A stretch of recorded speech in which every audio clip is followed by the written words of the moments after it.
Welcome, Waithira. Hi, thank you, thank you, thank you, thank You you. look so beautiful today. Thank you. I want to say it's the glory, but also a good husband and a good moisturizer. Praise God. Thank you for having me. Yes, so I love family. I love my family. It's a whole circus and I love it. My family of origin, 4 siblings and my folks.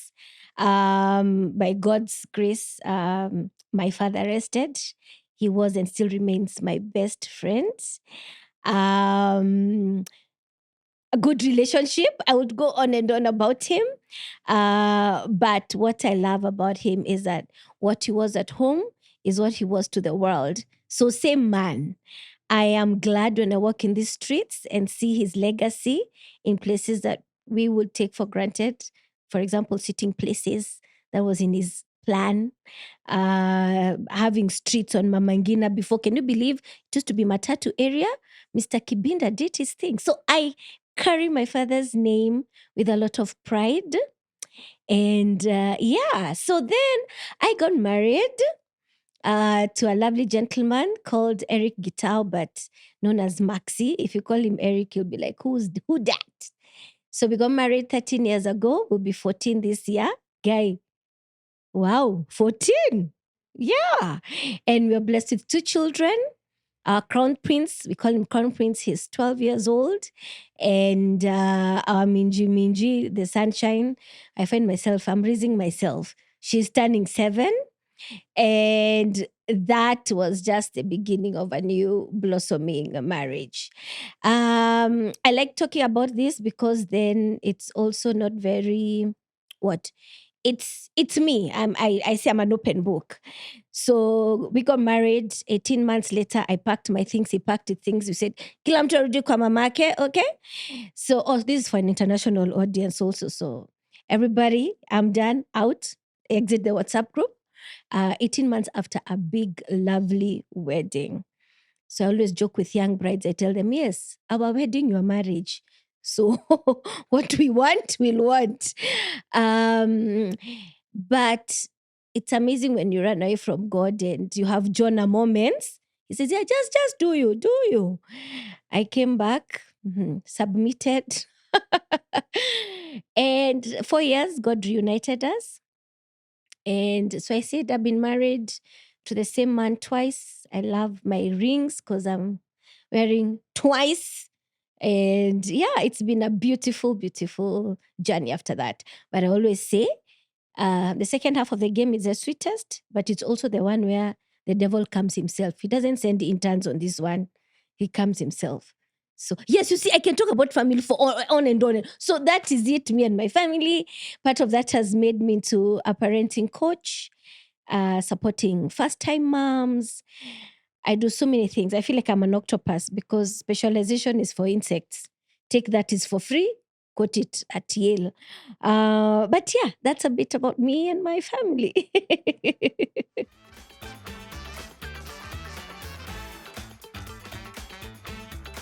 Mm, it was very interesting. I remember when I discovered she was going to be a girl, I got very stressed because I was like, me, I know how to raise boys. How am I going to raise a girl? And wow, the body was no longer the same. So many things, the mind. Um, but I think having maybe the greatest challenge was with my firstborn as compared to the secondborn because she now came in a complete family setting. Whereas before, I was a single mom for like 4 years. So I think mostly it was maybe my physical, my mental. But yeah, having a child later also I feel made me pause on some things, maybe career, doing things. But I'm grateful that she made us pause because then we see her blossoming.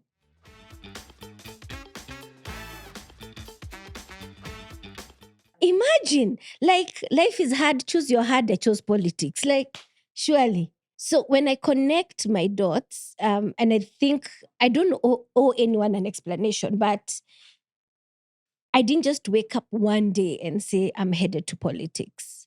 When I look back at my life from when I was a little girl, dots joint, because everyone kept asking me, Aya, you've decided. I'm like, no, I've not decided. It has been on the pipeline.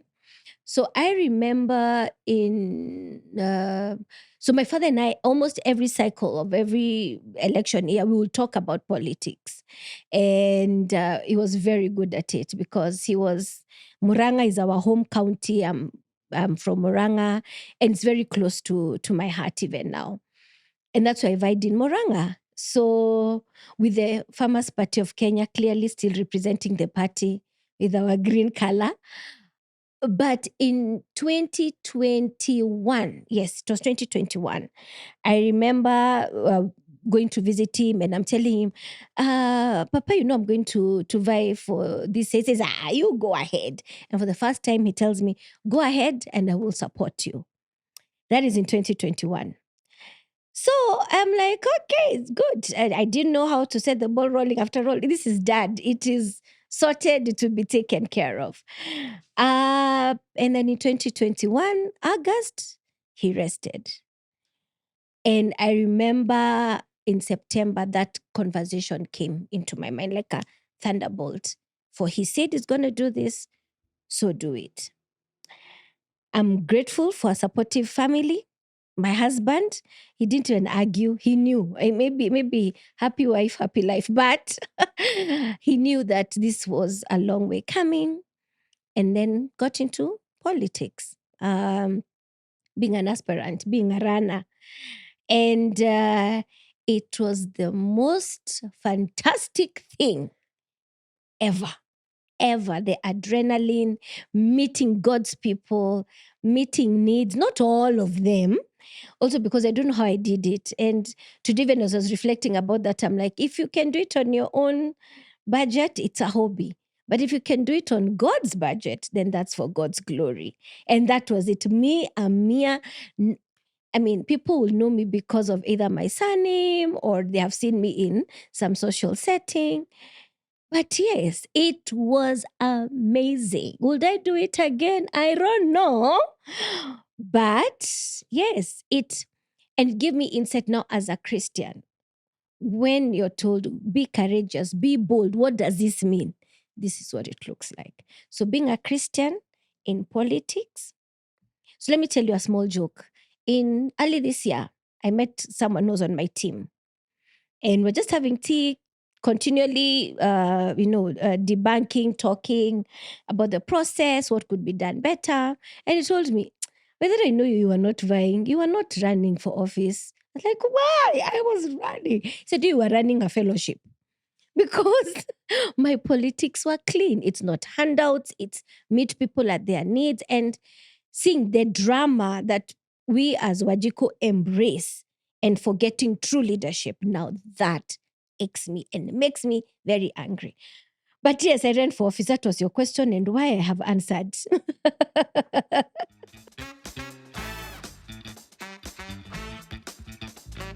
When I got my son, something in my mind shifted. One, like I said, I was a single mom at the time. And I'm thinking, my God, I know how to be a girl. I don't know how to be a boy. So how am I going to raise my son? I don't know. And that thing we had is broken. So I had to be very, when they say there's intentional and then there is now even the homework, the Googling, the reading, and all those things. Attending programs. I did a program called Mother of Sons because I'm like, I have no idea how to raise a son. And I'm grateful because then that helped me be equipped and empowered. Now, when we start about the boy child, it's tough. And it's what I have seen even on the ground when I was campaigning. Young men strong with dreams. We hear there's an alcoholic problem. It's until you get down. And Muranga is great. I know the other places will be affected, but Muranga is highly affected by that. Those are time, and this is in the newspapers. One of the constituencies did not have nursery schools because there are no men to give seed for women to have It's in the newspaper. I'll share the link later.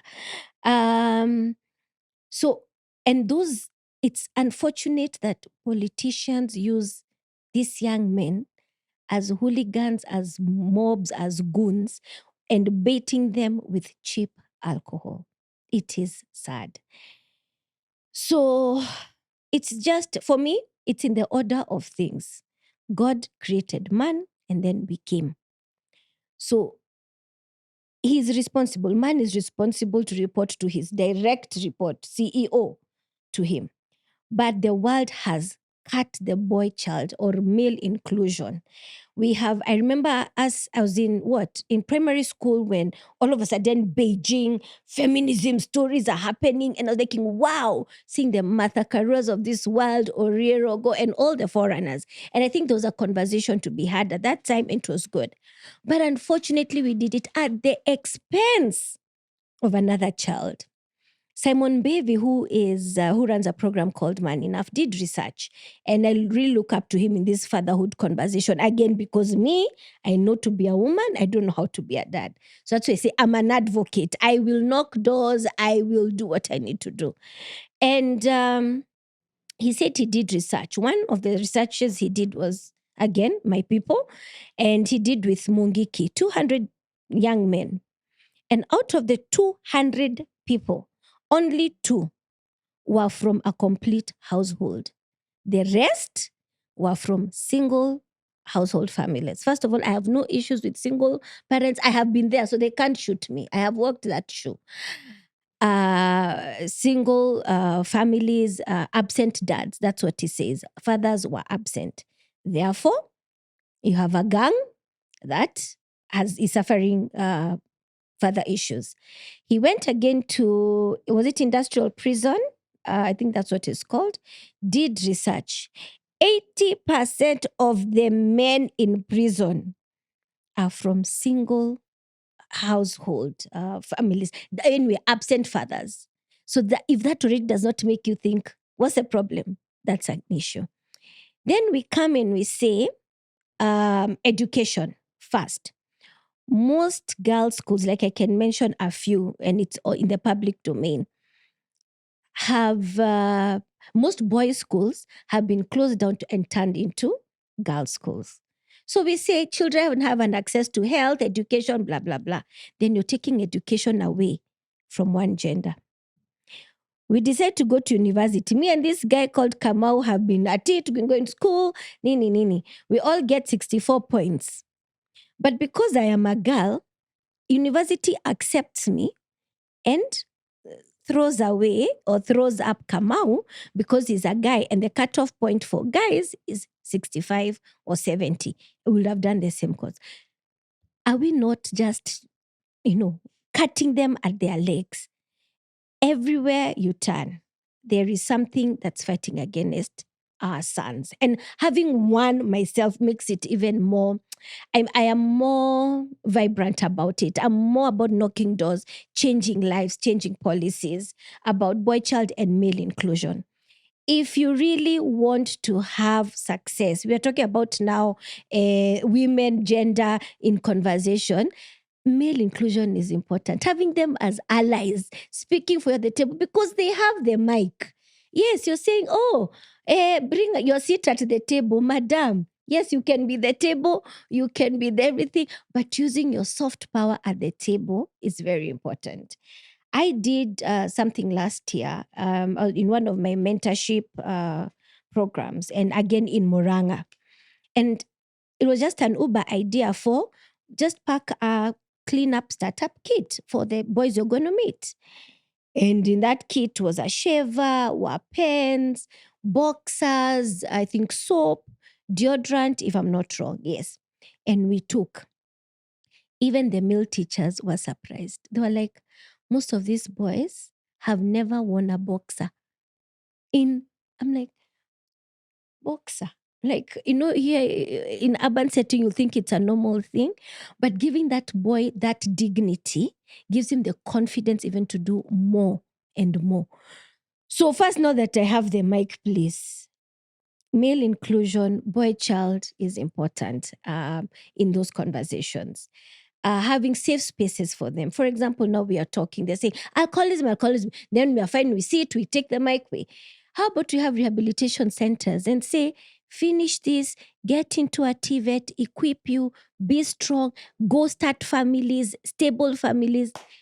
Mtu atakonda kweli? Will someone get thinned? Not that I'm avoiding subtitles. So, yes, I am strong and passionate about the boy child. I do my little that I can do. And first, it's on dignity, mind shift as a coach. Nitaachia hapo. I think it has opened my eyes even to more injustices around, but also the privilege then God has also given me to have the mic on that. I have realized talking to men is a whole different conversation. Not until I have my son, things I would fight my husband about, I have stopped. I have realized now that my son is 12, we cannot talk like this. Ana kwa ana, eye to eye. No, I used to think it's a thing. But we have more intense conversation when he's by my side or when we are walking. And that is, but sasa tukiangaliana na mwangalia, it's like, there's no conversation. Those are things I used to fight my husband about. So you look at me as you talk to me. It has taken my son to teach me that as men, as boys, this is how conversation is had. Also, just even the tone of the voice of how I talk with to him has had to change. And just even passing of values. There are things I can do as a mother. There are things only the father can do. And that's why I say fathers and male inclusion is important. Circumstances happen that make us to be single for whatever reason, or solo parenting, because you'd think you're in a marriage, you're raising children, same house, you're full complete, but maybe one parent is absent. So you're uko solo parenting, but the voice of a man in a child's life is important.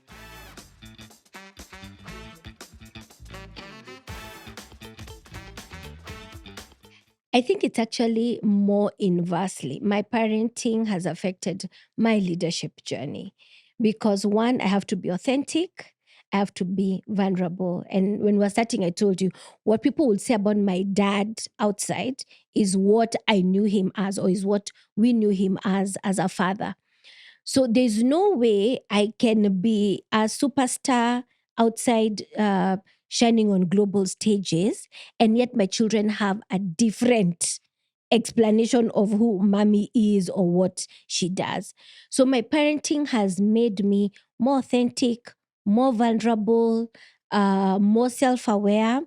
To some extent has given me an identity, because if these people don't then affirm me or correct me, then what am I bringing to the world? Surely, unless I would have saying something. Unless it should be about influence. So even when you speak about Waithira, what you see outside is what you'll see in her home. When she's not happy, it's ABCD not making her happy. And I carry that with me. I have to be courageous in my parenting. That I picked from my family. It has to be discipline, things we do, values that we share. I have to be what else? Honest, again, authentic and vulnerable. It starts from home. And that's why that guy said, I'm running a fellowship because I brought this into this murky field. And yeah, so I think my parenting has influenced my leadership.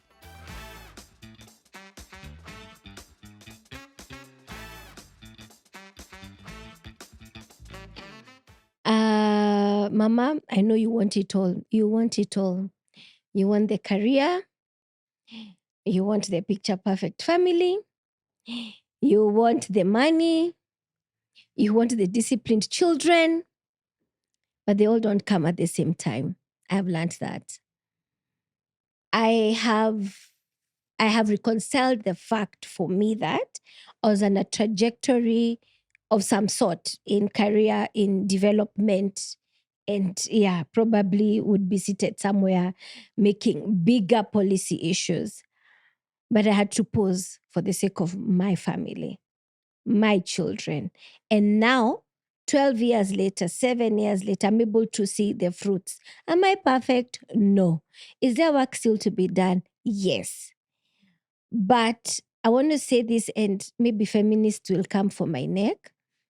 But as a woman, it's our responsibility to nurture and pass on the DNA of what life should be, what God should be to our children. I agree. Fathers are teachers, they will teach, but children will learn from you as a mother. There's a verse in the Bible, I forget what it is, but we summarize it at home, and it's part of my discipline conversation. And it says, a good child belongs to the father, and a bad one belongs to the mother. So when we're having those discipline moments with my kids, I ask them, you want to embarrass me? You want to be known, mtoto wa kila nani? I say, not when I'm alive. No, it will not happen. So as a mom, I know you want it all. I know you want it. You're struggling with finding this. But in this season where you are as a mother, the greatest gift you can give yourself is structure. Give yourself structure. For instance, up to today, except now that my son has grown and work has piled up, my children sleep at 6:30. Dinner is at 5. 6:30, get to bed. Why? Because first, I need to be seen. They need a full mom tomorrow morning. There's also stuff I want to do for myself. Maybe that's a time now I get to read a book, bond with God, do an online course now that the virtual world has opened. So that for me is important. So if I'm having a nanny coming over, these are it. And it's a deal breaker if you don't follow it. It's a deal breaker. Number 2, we value devotion in the house. We fail many times, but we try and pray together. We try and just get God's word together. Again, because one day, should they, hopefully, and they will not, depart, they will know. So as a mom, put structures in your home. You're the one with the vision of how does this home look like? How do I support it? What can I do? If it means 2 nannies, get 2 nannies. If it means, I saw the other day we were having a debate, should nannies make them your master bedroom or should you do it yourself? Baby girl, don't kill yourself. Meaning, ukifika mvunguni under the bed, let someone help you as you go get something else done for yourself. And your child did not come with a manual, so be patient, be easy. You're parenting as per that season. I say I'm qualified to parent a 12-year-old son and a 6-year-old girl. Next year, I'll only be qualified for 13 and 8. I have no prior experience. So it's a step at a time. You're doing a good job. Get community, but most of all, put structures.